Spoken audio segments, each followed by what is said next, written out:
You didn't see the title and thumbnail, an unfortunate story, but I'm going to tell it to you guys, and it's about the C8 Corvette.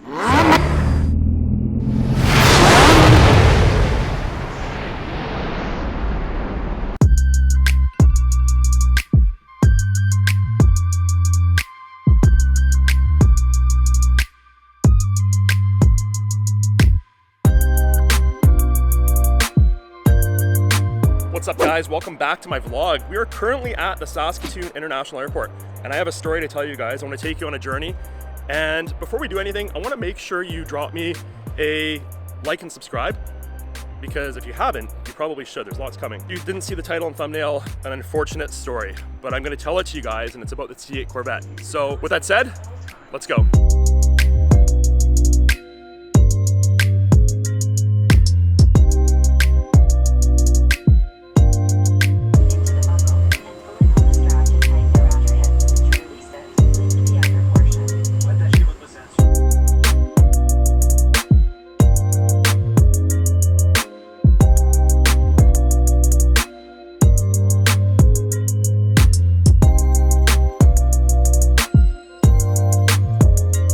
So it's one airport down.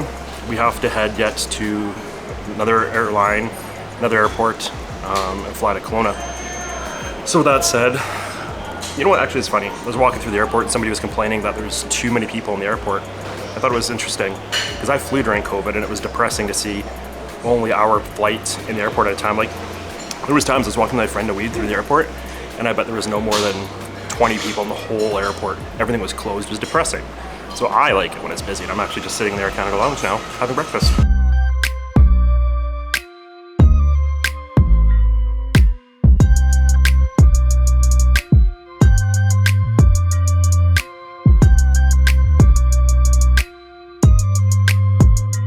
Well guys, we made it.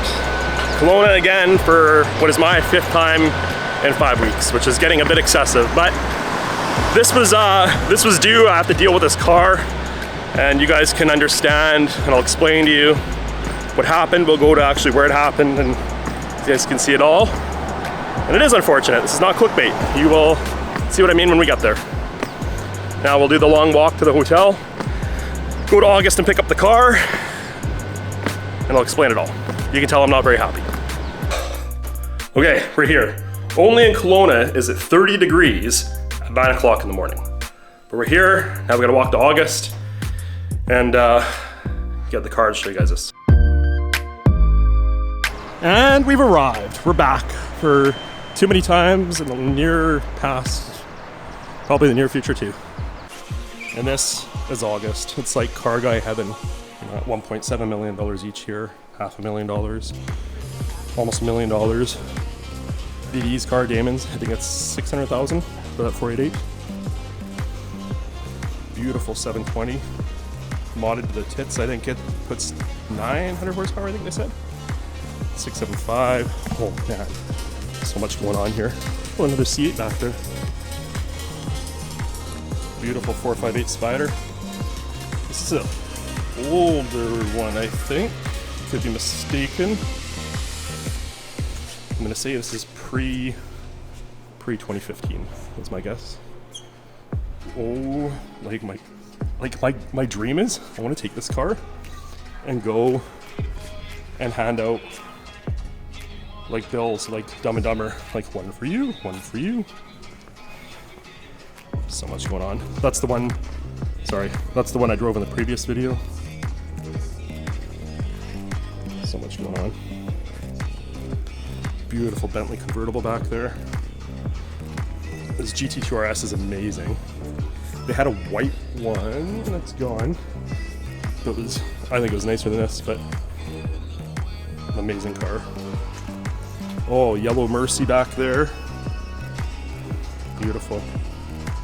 Beautiful. Well, let's go find the boys so we can get into here. See, and as I've mentioned before, I have a love-hate relationship with these. I hate them when I have them, but I want another one. My God, unreal. So this is equivalent to this, where every time I have one, I hate it. And then I see them and I love them. walk all the way from the airport to see Mike Hall and Spencer. Nobody's in their office. Matt August is gone. They're not in their office, but what have you? You could be looking at the Okanagan Lake, or this. I think this is a better option. Well guys, we're here. They got a beautiful Model X there, Camaro, Porsche. I don't know my Porsche as well. I'm gonna say it's a 911 Turbo if I had to guess. Somebody drop me a comment and correct me if I'm wrong. And ooh, exposure, hold on. There, is that better? The Porsche and the Corvette. All right, let's go talk about what unfortunately happened to the C8 Corvette.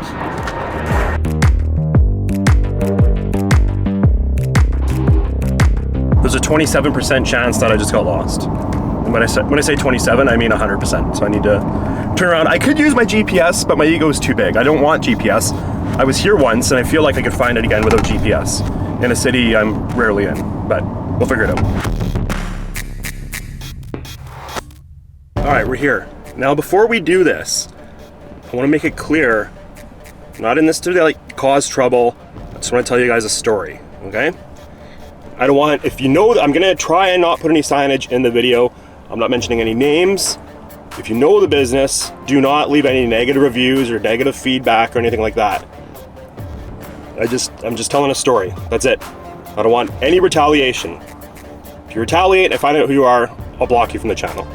Not that that's a big consequence, but I just don't want that negativity associated with my channel. It's story time. Okay, so the C8 was parked in this exact spot. As you can see, it's actually a big RV spot. The C8 was here, my friend's F8 was there. And you know what, I gotta go over here. So after a wonderful supper with our good friends, we came out these doors and there was two waiters standing right here. And they were asking who owned the F8 and the C8, and they were asking questions about it. And we were just kind of joking around, they were fantastic about it. And then the one waiter said that the C8 was hit. I thought he was kidding, and he said nope. So we proceed to walk over here. And actually, funny story real quick, just side note. I parked there, my wife told me to park here. There was a truck parked here. I said I didn't want to risk a door dent. So I parked over here with the F8 in front of me. And there's, as you can see, probably 60, 70 feet here. And the C8 was hit. Right there. So, although it doesn't look like much, keep in mind this car has 2,000 kilometers on it, right? This wasn't just an accident, it was an intentional hit and run. So funny, after we pulled the cameras, the staff were fantastic about it, pulled the cameras, and it was in fact, he looked and left. It was a hit and run. So thankfully, from the due diligence of the staff, everything was rectified. And the reason I'm not mentioning the business is he's not running it through insurance. He's actually paying out of pocket to fix it. And to me, that goes miles. So it's unfortunate. The car will be fixed, and we'll get to that later in the video here, who's fixing it and how and everything else. The other fun part is these panels, these quarter panels, are not available. And when I say not available, I don't mean back ordered. I mean, I talked to several GM dealerships, and if you want one, you have to order one, and when the plant sends you one, you get one. Now we're talking anywhere from 6 months to a year plus. In fact, there's Denali at the dealership in Saskatoon who has been waiting for a front grille for a Denali, for this Denali, I don't know how to say it, and they've been waiting 7 months. So not something I want to do because 7 months takes me into the middle of winter. So I did think about just having a Band-Aid decal made, putting a Band-Aid over it. And it's funny because if you stand back here, hold on, I'll go back here. This is where we were. We're over 100 feet away, although it doesn't look like it because the wide angle lens. We're over 100 feet away. You can't see the damage. So when you said the car was hit, I had to walk.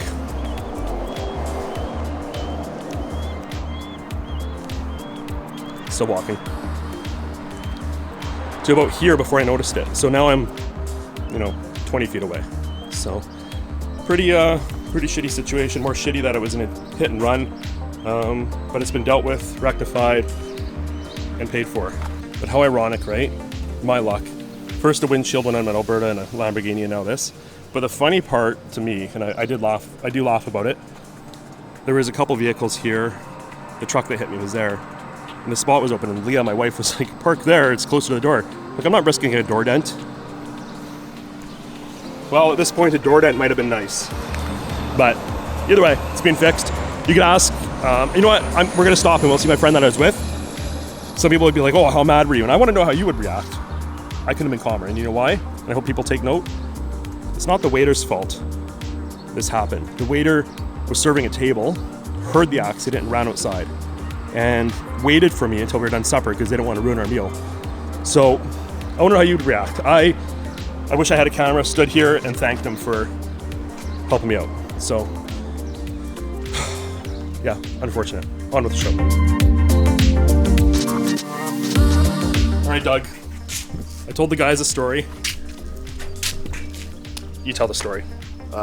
This is a story. Yeah, this is a story that I led you into a bit of a trap. So we. Okay, but wait, before you go too far, I told the guys I wasn't going to name drop or anything like that. No, we're not name dropping. Absolutely not. You know what? The venue that it happened at, I think, handled it with utmost respect, or it seems like that so far. So, good for them for what they have done so far. I think in treating you the way they have, but.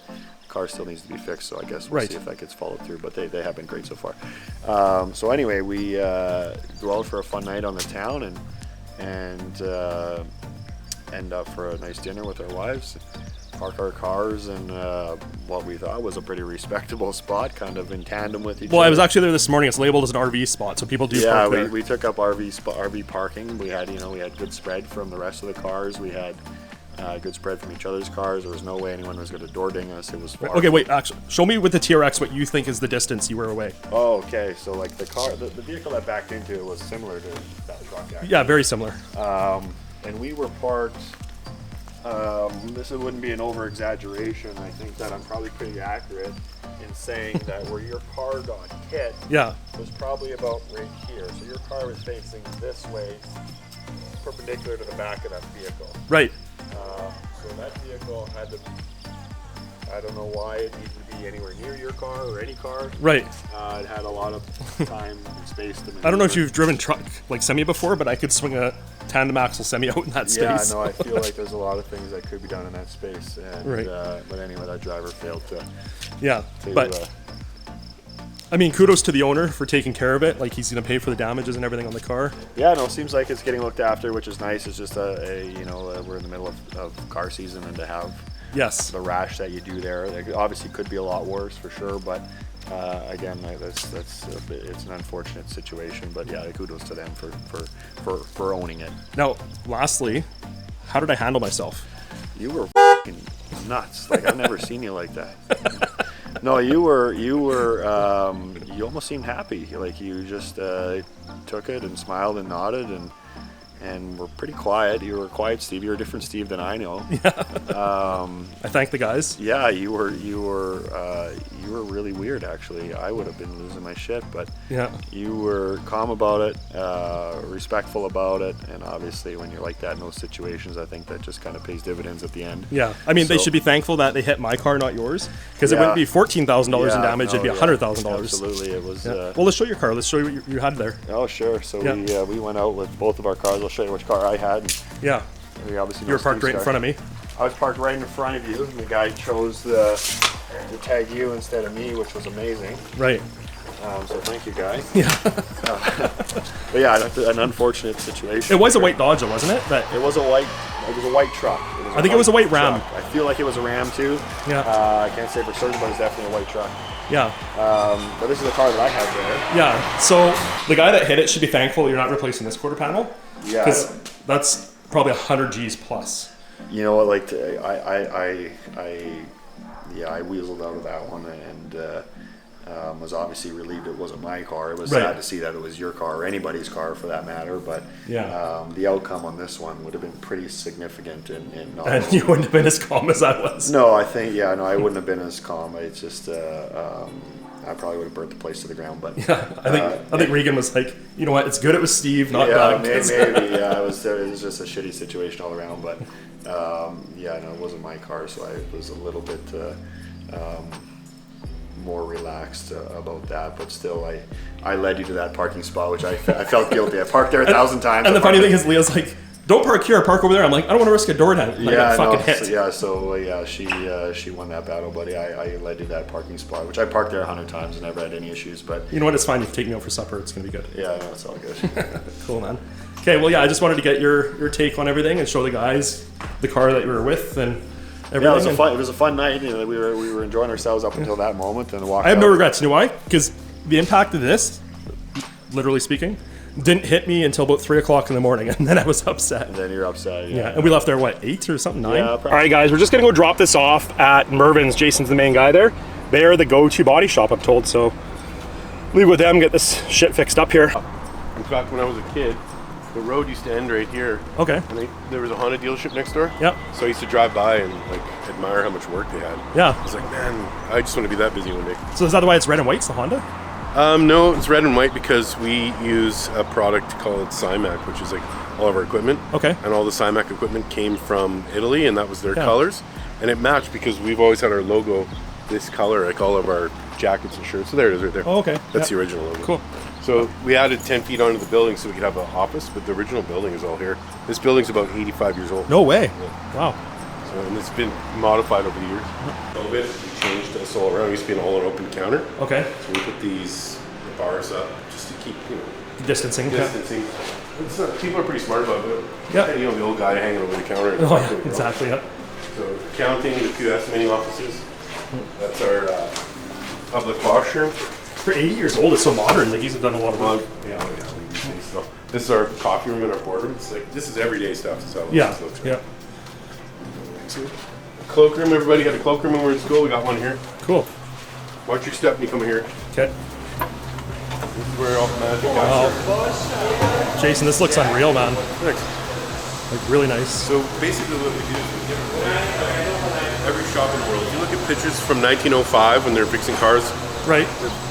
you drove into a building and then they drove into stalls and everybody worked in the cars and you had that middle laneway. Right. Well, it's a waste of real estate, right? It is, yeah. So we got rid of that. So basically we drive in back out in these 8 bays. Yeah. Each bay is segregated to what its specialty is. For example, the end bays here are for putting cars together. Yeah.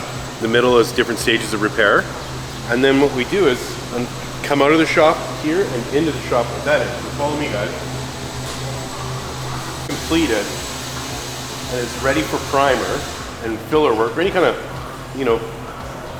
plastic repair, metal repair, anything that's using epoxies, we do it on this side of the building rather than on this side. Jason, is that Matt's hot rod? That is Matt. Yeah, I thought so. All right.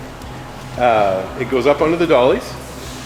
The repair work gets done. See, there's a bake unit hanging off the wall. And then the primer gets baked. And then it gets prepped and into the spray booth. So this is why we were saying we get rid of the middle lane. Yeah. Traditional shop, you would have to get into the car and drive it through the process. We put them on dollies on track, so the car gets pushed down. Right? I'm not gonna lie, I'm impressed. Like, honestly, like this is what I do. I do mechanical, but like this is impressive, very impressive. And then the booth opens sideways. Now, you asked me why is it red and white? Well, it fit. We bought all this equipment from Italy. It came red and white. That's the way it was, and it was already our logo. So it was like, hey, let's just build on that. Oh, that's a great idea. Wow, very cool. Okay, man, I appreciate the tour. Thank you. This is a downdraft prep station. You see the curtains come out of the roof. This is downdraft here too. So it rolls on here. So what happens is if they need to spray anything large, we'll drop the curtains. The remote presses it, and they come down. And this is a downdraft prep booth.